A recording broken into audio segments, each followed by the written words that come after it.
Welcome to BaseballGuys.com. I'm your host on Around the Horn, Ray Flowers. Jose Reyes. When I say that name, you think all-star caliber player. He's hitting .354, more than 60 runs scored, 30 steals, one of the top 5 fantasy assets this season.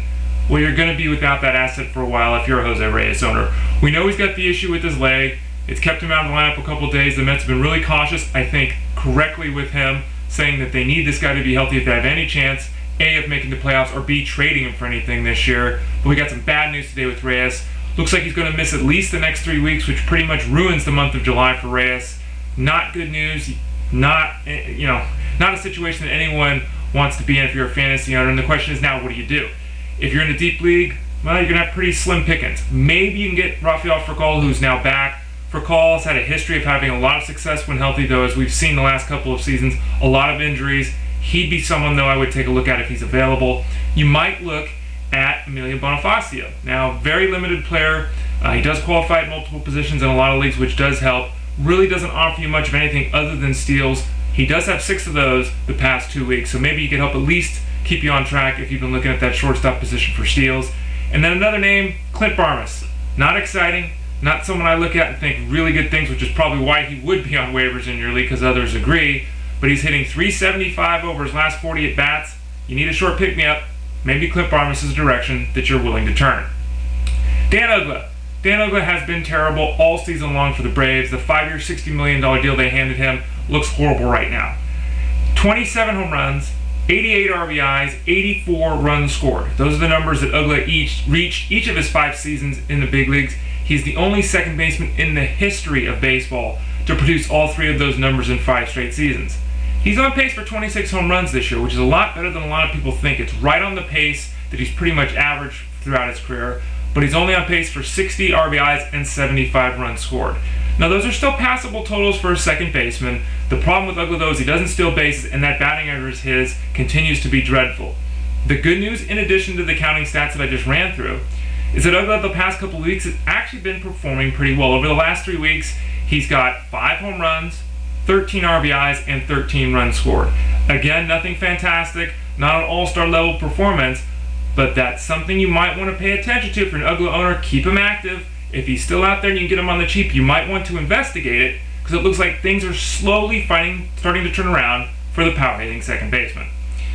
Everyone's freaking out with Drew Stubbs, getting questions about him all the time. The Reds are sitting him a little bit. They're moving him around the order. I understand the reluctance for people to count on Stubbs, but my question to you is this. If you drafted Stubbs, if you traded to get Stubbs, what did you expect?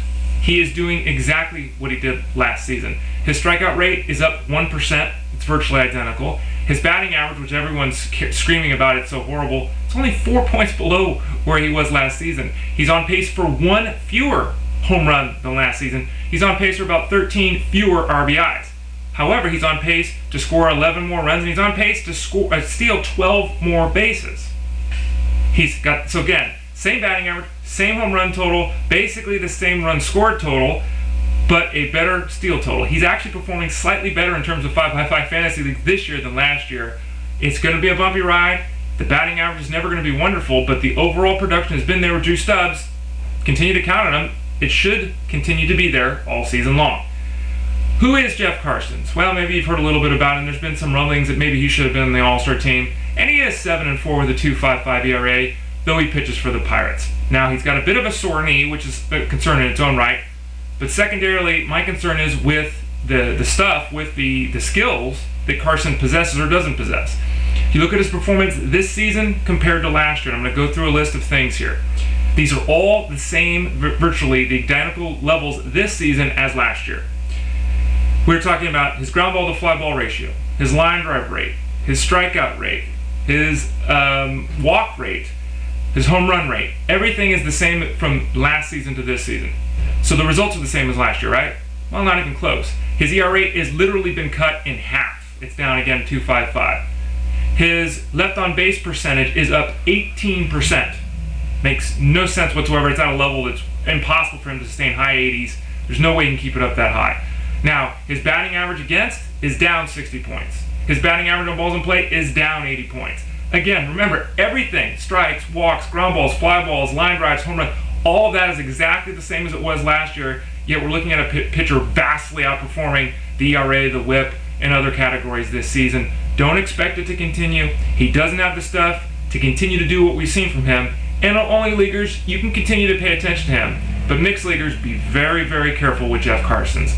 And then finally, Pablo Sandoval is hot. Now, you may not have recognized it. Giants aren't exactly tearing it up on offense, but Pablo Sandoval has been very, very good.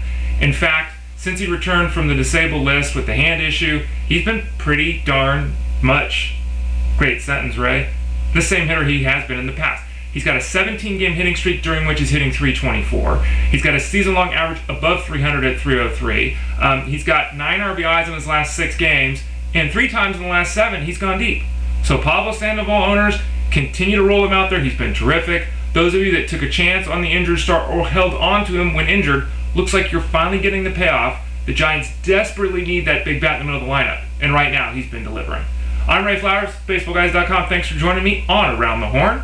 I will talk to you all again soon.